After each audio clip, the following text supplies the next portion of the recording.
Hey guys, in this video we're doing the song Abide With Me, and we're going to go over some of the maybe funnier chords that look different that you might not be used to.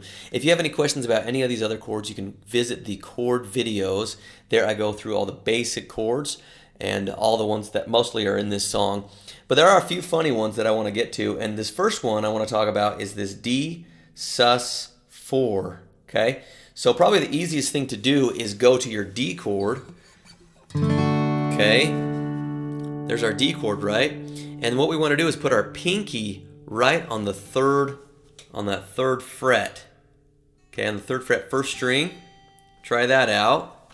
And strum down 4 strings. I'm using a pick, by the way. You can just use your thumb or back of the fingernails. Okay, and just go back and forth between D and D sus 4. All right, now I want to try the B7. That might be a little bit newer to you. It's right here. It's also in the chord videos, but I just wanted to go over it real quick because this seems like it's a pretty common kind of problem. Not problem, just a little bit more difficult of a chord is the B7, okay? So what I want to do is actually play E minor first. So we know love our E minor, right? So try your 2 middle finger. Maybe you play E minor this way, but try it with your middle fingers right here because it's going to be easy. It's an easier transition from the B7 to E minor. But anyway, try E minor, and then I want you to try leaving your middle finger there, and you're going to place your ring finger down a string, okay, on the 2nd fret still, and then place your first finger right here on the 3rd string, or the 4th string, excuse me, 1st fret, and then this 1st string. It might be easier to think of it this way also, is the B7, you can start with the middle finger on the 2nd fret, and you're going to skip every other string and do the same fret. So I'm skipping all this every other string right there, right? And then I have my index finger right here on the that 1st fret, 4th string, okay? So that's a 5-string chord. So we'd be going between E minor and B7, okay? Back and forth. So make sure you practice that up, okay? The last chord I want to go over is this A sus 4, okay?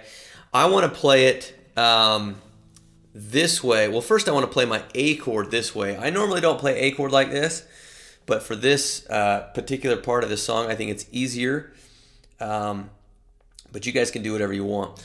I do instead of doing 1, 2, 3 for the A chord, right, which we've done in the chord videos, I'm going to do 2, 3, and 4 on that A chord, and when I get to that A sus 4, it's going to be right here.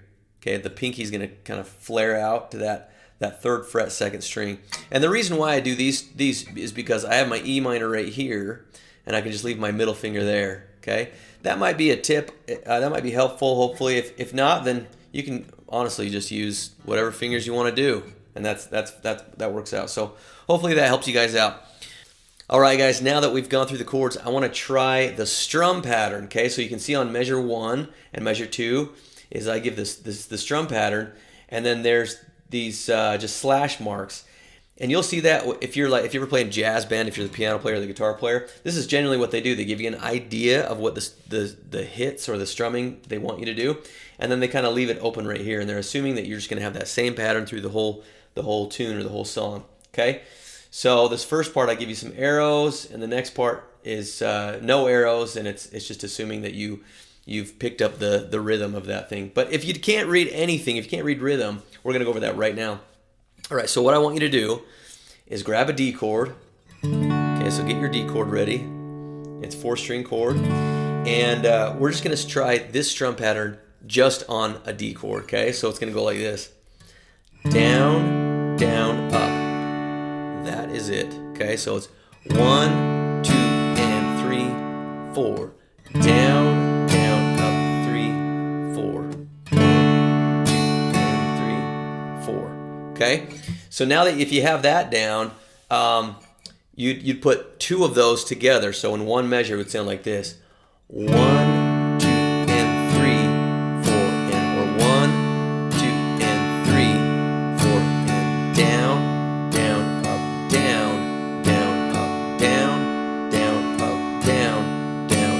Okay, so you want to try that strum pattern through the whole song. Now another tip that you could try doing is you could play just the first chord of each measure, and it's mostly sounds right, I would say. And so you could go abide with me, fast falls the evening tide, right? So that way you don't have to quickly get to the A chord and the A7 and so on. It's an easy way to practice each measure without getting bombarded with so many chords. But that's just one way. If you think you can handle the D and the A, then try that strum pattern with it. Another thing that you can try doing, if the strum pattern's feeling a little uncomfortable, just try a down strum, one down strum per chord. So it would sound like this. Abide with me, fast falls the evening tide. Right? So that way I just did one strum. I did it one strum every 2 beats is what I did. Okay, so you can try that also to attack some of these songs that might be a little bit more difficult or feel a little bit overwhelmed with them. Okay, let's play this together. Let's try it out. Okay, here we go. I'm gonna play the strum pattern and all the chords.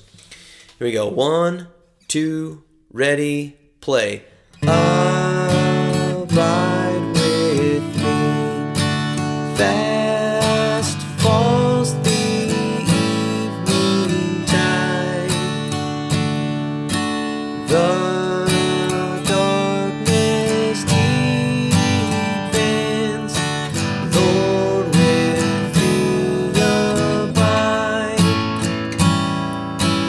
When other helpers